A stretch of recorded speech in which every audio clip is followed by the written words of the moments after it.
Welcome to It Depends, the channel where we provide digital therapy and tell you the truth about tech projects no matter how uncomfortable it gets. My name is Philip, and if you're here to hear the hype, you're in the wrong place. If you're here for clarity, brutal honesty, and a few rants along the way, you're home.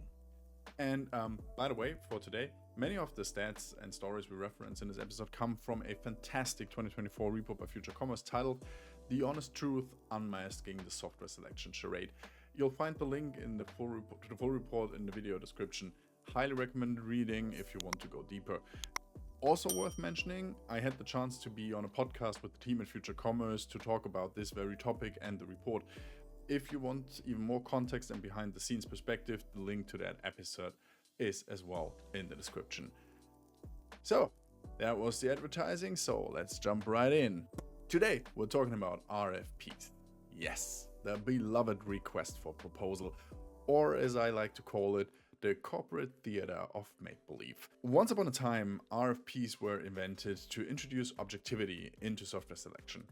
Fast forward to today, and it's a glorified checklist pageant, a corporate mating dance where agencies rehearse their TED Talks and vendors cosplay as Swiss Army knives. And guess what?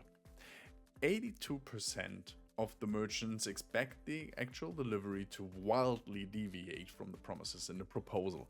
82%. Let that sink in. You spend weeks defining requirements. Vendors spend hours preparing shiny decks, and in the end, everyone agrees to a fantasy they know won't come true. So RfPs aren't about truth. They're about who can write the most elegant fiction. It's software procurement meets performance art. Also, have you ever read through an RfP and thought, well, that sounds oddly familiar? That's because most of them are recycled. Templates passed on from one department to another like sacred scrolls, stripped of context, bloated with irrelevant requirements, and completely detached from the actual business need. Let's talk about agencies, shall we? Everyone wants to be your trusted advisor. That's adorable. Except 58% of merchants admit they are swayed by whether their agency is a certified partner of the platform. So much for neutrality. And agencies, on the other hand, of course, don't mention how often objective recommendations coincidence with lucrative partnership agreements. It's like asking a butcher if you should go vegan and being shocked when he hands you a steak.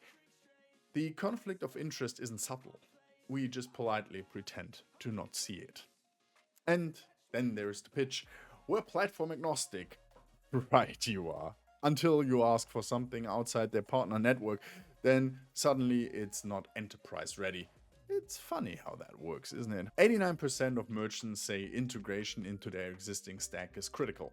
And yet, most pitches make it sound like you just plug in an API and watch the magic happen. So, reality check.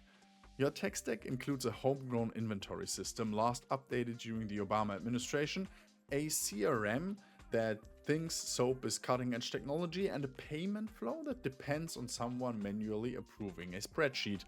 But sure, it can be seamlessly integrated. Also, ask yourself, when was the last time you saw a vendor show real integration friction in a demo? Exactly. Here's a tip. If they say out of the box, ask them which box. Then ask them to open that box in a live demo. You'll be amazed how fast they change the subject. Can it be customized? Always. Should it be customized? Almost never. 86% want customizability, then regret it when every upgrade becomes a 9-month refactoring hell. And let's be honest, most customizations are just rebuilding core functionality that the platform never intended to support in the first place. It's not innovation, it's stubbornness disguised as digital strategy. You didn't build a platform, you built Frankenstein, and now you're stuck feeding it XML until the end of time. Not because you had to though, but because you could. And you know what's worse? The pride. The look what we build, or look mommy, no hands energy, right up until the first core update breaks everything. Then it's, who signed up for this? Spoiler alert, you did. RFPs love checkboxes. Vendors love ticking them. Nobody asks what they actually mean. Native? Plugin? Third-party duct tape? Who cares? It's a checkmark. Checkboxes are seductive. They give the illusion of completeness, while hiding the fact that yes can mean 10 different things, and 9 of them involve workaround hell. If your RfP looks like a shopping list, don't be surprised when you get an overpriced buffet and food poisoning. A better approach? Well, ask vendors to solve scenarios. Real scenarios, with all your legacy messiness included. And for the love of sanity, please stop recycling user stories from that ERP project you did 6 years ago. Your customers, your processes, your people, they have moved on. And your RfP should too. Now comes AI. The new savior, finally, an algorithm to replace the nonsense. Except it's often trained on this very nonsense. AI can find patterns, but it can't read between the lines of political infighting, shadow IT, or the legacy horror show behind your firewall. Even worse, it creates a false sense of objectivity. If the machine said it, it must be unbiased, right? Right? Nope. Shit in, shit out. But now it's shit that actually sounds really confident. AI will help, don't get me wrong. Eventually, it will. But it won't fix bad processes or save you from yourself. And until someone teaches GPT to understand procurement politics and mid-management ego wars, you're still going to need people, real people, to sniff out the bullshit. Here's the truth. RfPs won't save you.